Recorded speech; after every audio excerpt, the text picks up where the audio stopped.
Hello student, welcome to my channel target political science. Friends, आज के video में हम लोग करेंगे सामान्य ज्ञान के प्रश्न जो कि असिस्टेंट प्रोफेसर परीक्षा उत्तर प्रदेश शिक्षा सेवा चयन आयोग द्वारा आयोजित होने वाली है 16-17 अप्रैल को, उसके लिए। तो स्टार्ट करते हैं। आज का जो हमारा पहला प्रश्न है, निम्नलिखित में कौन प्रभावी शिक्षण हेतु मूलभूत आवश्यकता है? निम्नलिखित में कौन प्रभावी शिक्षण हेतु मूलभूत आवश्यकता है? विद्यार्थियों के बीच व्यक्तिगत भिन्नताओं की उपेक्षा करना, ये नहीं होगा, उपेक्षा नहीं की जाती। पर्याप्त संसाधन और प्रौद्योगिकी, तो ये मूलभूत आवश्यकता है प्रभावी शिक्षण के लिए। प्रभावी शिक्षण को प्रभावी बनाना है तो उसके लिए पर्याप्त संसाधन और प्रौद्योगिकी की आवश्यकता होगी। पारंपरिक शिक्षण विधियों का प्रयोग, जरूरी नहीं है कि केवल पारंपरिक शिक्षण विधियों का ही प्रयोग किया जाए, आधुनिक शिक्षण विधियों का भी प्रयोग किया जाता है। और पाठ्यचर्यात्मक मार्गदर्शन की दृढ़ संशक्ति होना भी नहीं है कि केवल पाठ्यचर्या उसी के लिए पूरा सशक्त होना, उन्हीं के मार्गदर्शन पर चलना जरूरी नहीं है। तो जो मूलभूत आवश्यकता है प्रभावी शिक्षण को प्रभावी बनाने हेतु, तो पर्याप्त संसाधन और प्रौद्योगिकी। अगला प्रश्न है, ओजोन छिद्र की सर्वप्रथम खोज निम्न में से कहाँ हुई थी?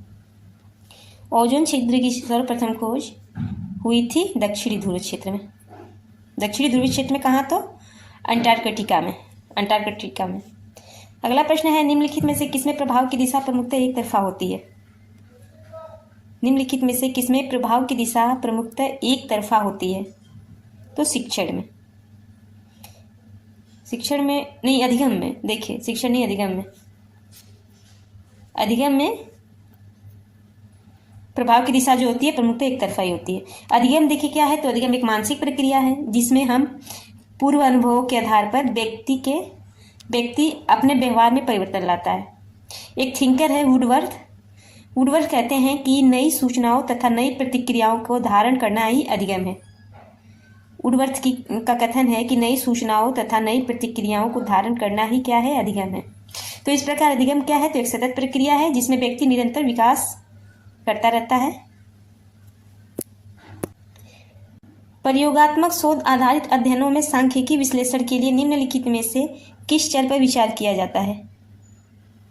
प्रयोगात्मक शोध आधारित अध्ययनों में सांख्यिकी विश्लेषण के लिए निम्नलिखित में से किस चर का विचार किया जाता है? तो आश्रित चर का। सांख्यिकी विश्लेषण के लिए प्रयोगात्मक शोध आधारित अध्ययनों में आश्रित चर पर विचार किया जाता है। अगला प्रश्न है कि इंद्रिय अनुभव शोध में निम्नलिखित में से कौन सी विधि का प्रयोग होता है? इंद्रिय अनुभव शोध में निम्नलिखित में से कौन सी विधि का प्रयोग होता है? तो ये होता है वैज्ञानिक विधि का। इंद्रिय अनुभव शोध में वैज्ञानिक विधि का प्रयोग होता है। जो इंद्रिय अनुभव शोध है मूलतः ऐसे अनुसंधान विधि हैं जो कि इंद्रिय अनुभव के माध्यम से प्राप्त किए जाते हैं। इंद्रिय अनुभव के माध्यम के साक्ष्यों का क्रमबद्ध परीक्षण करती है। इसके लिए यह वैज्ञानिक तरीके से डाटा को क्या करती है? तो इकट्ठा करती है तथा साक्ष्य को तर्कों की कसौटी पर परखती है। तो क्या है? तो वैज्ञानिक विधि का प्रयोग किया जाता है इंद्रिय अनुभव शोध में। अगला प्रश्न है कि एक थीसिस या शोध प्रबंध में चित्र एक तालिकाएं रहती हैं। एक थीसिस जिसे शोध प्रबंध भी कहते हैं, में चित्र एक एवं तालिकाएं रहती है। कहाँ? तो मूल पाठ में ही रहती है। एक थीसिस शोध प्रबंध में चित्र तालिकाएं कहाँ रहती है? तो मूल पाठ में ही रहती हैं। देखिए, जो थीसिस होती है उसमें चित्र तालिकाएं मूल पाठ में रहती है। और थीसिस या शोध प्रबंध वह दस्तावेज होता है जो किसी शोधार्थी द्वारा किए गए शोध को विधिवत प्रस्तुत करता है और इसके आधार पर किसी शोधार्थी को डिग्री या व्यावसायिक सर्टिफिकेट प्रदान किया जाता है। अगला प्रश्न है कि जैव विविधता संबंधी अभिसमय CBD का सचिवालय कहाँ स्थित है? जैव विविधता संबंधी अभिसमय CBD का सचिवालय कहाँ स्थित है? तो यह स्थित है आपका मॉन्ट्रियल में स्थित है। जैव विविधता संबंधी अभिसमय जो CBD का सचिवालय है मॉन्ट्रियल, कहाँ है मॉन्ट्रियल? तो कनाडा में है। देखिए, जो जैव विविधता का कन्वेंशन होता है वो 1992 में ब्राजील के रियो डी जेनेरियो में पृथ्वी शिखर सम्मेलन में हस्ताक्षर किए गए थे और 29 दिसंबर 1993 को इसे लागू किया गया। ठीक, 92 में हस्ताक्षर हुए थे और 29 दिसंबर 1993 को इसे लागू किया गया था। अगला प्रश्न है कि ओलिगोट्रॉफिक झीलों की विशेषताएं होती है। ओलिगोट्रॉफिक झीलों की विशेषताएं होती है तो पोस्को का निम्न स्तर, पोषकों का निम्न स्तर। देखिए जो ओलिगोट्रॉफिक झील है इसमें निम्न पोषक एवं निम्न जैविक उत्पादक का मतलब निम्न पोषक और निम्न जैविक उत्पादकता का जो स्तर पाया जाता है। इन झीलों के नीचे कीचड़ में कई नागासु मांसपेशिया के लार्वा होते हैं जिन्हें काष्ठ बीज कहते हैं। उन लार्वा को क्या कहते हैं? काष्ठ बीज कहते हैं, काष्ठ बीज। उन्हें अधिक ऑक्सीजन की आवश्यकता होती है। इस प्रकार की झीलों में स्वच्छ जल पाया जाता है जिससे पारदर्शिता अधिक होती है। अगला प्रश्न है, दूर के स्थानों पर स्थित दो कंप्यूटरों के बीच फाइलों को स्थानांतरित करने के लिए वे आपस में किसके द्वारा कनेक्ट होने चाहिए? दूर स्थानों पर स्थित जो दो कंप्यूटर हैं उनके बीच फाइलों को अगर स्थानांतरित करना है तो आपस में वे किसके द्वारा कनेक्ट होने चाहिए? तो इंटरनेट के द्वारा, इंटरनेट के द्वारा कनेक्ट होने चाहिए। देखिए दूर स्थानों पर स्थित जो दो कंप्यूटर के बीच फाइलों को स्थानांतरित करने के लिए वे आपस में इंटरनेट द्वारा कनेक्ट होने चाहिए। इंटरनेट जो है वह कंप्यूटर का क्या है? सबसे बड़ा विश्वव्यापी संचार नेटवर्क है, वर्ल्ड वाइड कम्युनिकेशन नेटवर्क कहते हैं इसे। तो इंटरनेट से कनेक्ट होना चाहिए। अगला प्रश्न है, वह व्यक्ति जो कंप्यूटर का इस्तेमाल करता है उसे कहते हैं यूजर, उपयोगकर्ता। ऑप्शन ए, कंप्यूटर का जो इस्तेमाल करता है उसे उपयोगकर्ता कहते हैं। स्टोरेज क्षमता सबसे छोटे से शुरुआत करते हुए उसके मेमोरी इकाई के सही आरोही क्रम में ले करना है। आरोही मतलब छोटे से बड़े की तरफ, सबसे कम से ज़्यादा होते हुए क्रम में हमें करना है। तो देखिए हमारा जो आंसर होगा उसमें ऑप्शन बी होगा। केबी, केबी के बाद एमबी, एमबी के बाद जीबी, जीबी के बाद आता है टीबी। देखिए पहले इसमें जो इसका क्रम होता है, मतलब ये 3 दिए हैं, इससे पहले होता है, सबसे पहले सबसे जो छोटी इकाई होती है वो बिट की होती है, बिट होती है। बिट से बड़ी होती है बाइट, बाइट से बड़ी होती है केबी, केबी से बड़ी होती है एमबी, एमबी से बड़ी जो इकाई होती है जीबी, और जीबी से बड़ी होती है टीबी। तो ये क्रम है, तो इसमें हमारा ऑप्शन बी सही है, केबी, एमबी और जीबी। अगला प्रश्न है, निम्नलिखित में से कौन सा हार्डवेयर नहीं है? कौन सा हार्डवेयर नहीं है? तो जावा, जावा हार्डवेयर नहीं है। जावा क्या है? तो जावा एक प्रोग्रामिंग भाषा है जिसे मूलतः सन माइक्रोसिस्टम जेम्स गॉसलिंग ने विकसित किया था। बाकी ये जो प्रोसेसर चिप है, प्रिंटर और माउस, ये हार्डवेयर है। अगला प्रश्न है कि डेटा संचार को चलाने वाले नियमों का समूह कहलाता है। डेटा संचार को चलाने वाले नियमों का समूह क्या कहलाता है? तो डेटा संचार को चलाने वाले नियमों के समूह को हम प्रोटोकॉल कहा जाता है। ये नियम और प्रक्रियाएं एक औपचारिक समूह होते हैं जो यह नियंत्रित करता है कि नेटवर्क माध्यम पर कोई कंप्यूटर सूचनाओं का आदान प्रदान किस प्रकार करे। तो प्रोटोकॉल होगा। डेटा संचार के चलाने वाले नियमों के समूह को कहते हैं प्रोटोकॉल। अगला प्रश्न है, सूची 1 का सूची 2 से सुमेलन करना है। तो देखिए विटीकल्चर अंगूर की खेती, मोरिकल्चर सहतूत की खेती, पीसीकल्चर मछली पालन और ओलेरीकल्चर सब्जी की खेती से जुड़ा हुआ है। तो हमारा आंसर सही होगा 4, 3, 2, 1। विटीकल्चर अंगूर की खेती, मोरिकल्चर सहतूत की खेती, पीसीकल्चर मछली पालन और ओलेरीकल्चर है आपके सब्जी की खेती। तो हमारा ऑप्शन इसमें सही होगा 4, 3, 2, 1 ऑप्शन बी। अगला प्रश्न है, निम्नांकित में से किसको मार्ले मिंटो सुधार कहा गया? किस अधिनियम को मार्ले मिंटो सुधार अधिनियम कहा गया था? तो भारत परिषद अधिनियम 1909 को, भारत परिषद अधिनियम 1909 को मार्ले मिंटो सुधार अधिनियम कहा गया था। देखिए ये इसलिए कहा गया था कि जो ये मार्ले थे उस समय वो इंग्लैंड के सचिव थे। जो मार्ले थे इंग्लैंड में भारत राज्य के सचिव थे, और जो मिंटो थे वे भारत में वायसराय थे। तो मार्ले मिंटो सुधार कहा गया। अगला प्रश्न है कि भारतीय सिविल सेवा परीक्षा का भारत में सर्वप्रथम आयोजन किस शहर में हुआ था? भारतीय सिविल सेवा परीक्षा का भारत में सर्वप्रथम आयोजन हुआ था इलाहाबाद में, जो कि अब प्रयागराज के नाम से जाना जाता है।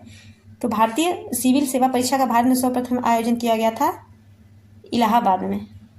कब? तो 1922 ईस्वी में। अगला प्रश्न है, भारत कब अंतर्राष्ट्रीय मुद्रा कोष का सदस्य बना? भारत कब अंतर्राष्ट्रीय मुद्रा कोष का सदस्य बना? तो भारत 1945 में। भारत अंतर्राष्ट्रीय मुद्रा कोष का सदस्य बनता है 1945 में। अंतर्राष्ट्रीय मुद्रा कोष एक अंतर सरकारी संगठन है, जिसकी स्थापना अंतर्राष्ट्रीय व्यापार के विनिमय को स्थिर करने के लिए की गई थी। इसका मुख्यालय कहाँ है? तो वाशिंगटन डीसी में। वाशिंगटन डीसी कहाँ है? तो संयुक्त राज्य अमेरिका में। अगला प्रश्न है कि भास्कराचार्य की कृति लीलावती का फारसी भाषा में अनुवाद किसने किया? भास्कराचार्य की कृति जो लीलावती जो थी वो गणित में लिखी पुस्तक थी। इसका फारसी भाषा में अनुवाद किया था फैजी ने। फैजी कौन थे? तो अकबर के सभा में थे फैजी। अगला प्रश्न है कि भारत में राष्ट्रपति निम्नलिखित में से किसको अपना त्यागपत्र देते हैं? भारत में राष्ट्रपति जो है वह अपना त्यागपत्र किसको देते हैं? तो उपराष्ट्रपति को। भारत के राष्ट्रपति अपने पद ग्रहण की तारीख से 5 वर्ष की अवधि तक पद पे रहता है अनुच्छेद 56 के द्वारा। राष्ट्रपति जो है वो उपराष्ट्रपति को संबोधित करके हस्ताक्षर सहित लेख द्वारा वो अपने पद का त्याग कर सकता है। ठीक। और फिर उपराष्ट्रपति क्या त्यागपत्र पाने के बाद तुरंत ही लोकसभा के अध्यक्ष को वह इसकी जानकारी दे देता है उपराष्ट्रपति। तो राष्ट्रपति जो है वो अपना त्यागपत्र किसके देता है? तो भारत के उपराष्ट्रपति को। अगला प्रश्न है निम्नलिखित घटनाओं को कालानुक्रम में व्यवस्थित कीजिए। निम्नलिखित घटनाओं को कालानुक्रम देखिए। असहयोग आंदोलन कब होता है? तो असहयोग आंदोलन होता है 1 अगस्त 1920। जलियांवाला बाग हत्याकांड 13 अप्रैल 1919। 13 अप्रैल 1919 में जलियांवाला कांड होता है। गांधी चंपारण सत्याग्रह जो होता है, गांधी जी का चंपारण सत्याग्रह 1917 में। और सविनय अवज्ञा आंदोलन जो है यह होता है 6 अप्रैल 1930 में। 6 अप्रैल 1930 में। तो सबसे पहले गांधी जी का चंपारण सत्याग्रह आएगा 1917। उसके बाद आपका आएगा जलियांवाला हत्याकांड, फिर असहयोग आंदोलन और लास्ट में आपका आएगा सविनय अवज्ञा आंदोलन। तो 3, 2, 1, 4 हम लोग का ऑप्शन सही होगा। 3, 2, 1, 4 ऑप्शन सी। अगला प्रश्न है जब कोई देश अपनी मुद्रा का अवमूल्यन करता है तो उसका प्रभाव होता है। जब कोई देश अपने मुद्रा का अवमूल्यन करता है तो उसका प्रभाव क्या होता है? तो आयात महंगे और निर्यात सस्ते हो जाते हैं। आयात क्या हो जाते हैं? महंगे हो जाते हैं और निर्यात जो है वह सस्ते हो जाते हैं। अगला प्रश्न है भारत में स्थानीय स्वायत्त शासन का जनक किसे कहा जाता है? तो भारत में स्थानीय स्वायत्त शासन का जनक कहा जाता है लॉर्ड रिपन को। लॉर्ड रिपन के कार्यकाल में स्थानीय स्वशासन का प्रस्ताव 1982 ईस्वी में पारित हुआ था। भारत में आधुनिक स्थानीय स्वशासन का प्रारंभ माना जाता है उसी समय को 1882 में, जो उनके द्वारा प्रस्ताव पारित किया गया था रिपन के द्वारा। इसीलिए इन्हें स्थानीय स्वशासन का जनक भी कहा जाता है लॉर्ड रिपन को। अगला प्रश्न है सम्राट हर्षवर्धन ने जिस स्थान पर राजधानी स्थापित की थी वह था? तो सम्राट हर्षवर्धन ने कन्नौज में अपनी राजधानी स्थापित की थी। कहाँ? कन्नौज में अपनी राजधानी स्थापित की। इससे पूर्व हर्षवर्धन ने जो राजधानी थी हर्षवर्धन की वह थानेश्वर थी। अगला प्रश्न है कि गांधी जी ने दांडी यात्रा कब प्रारंभ की?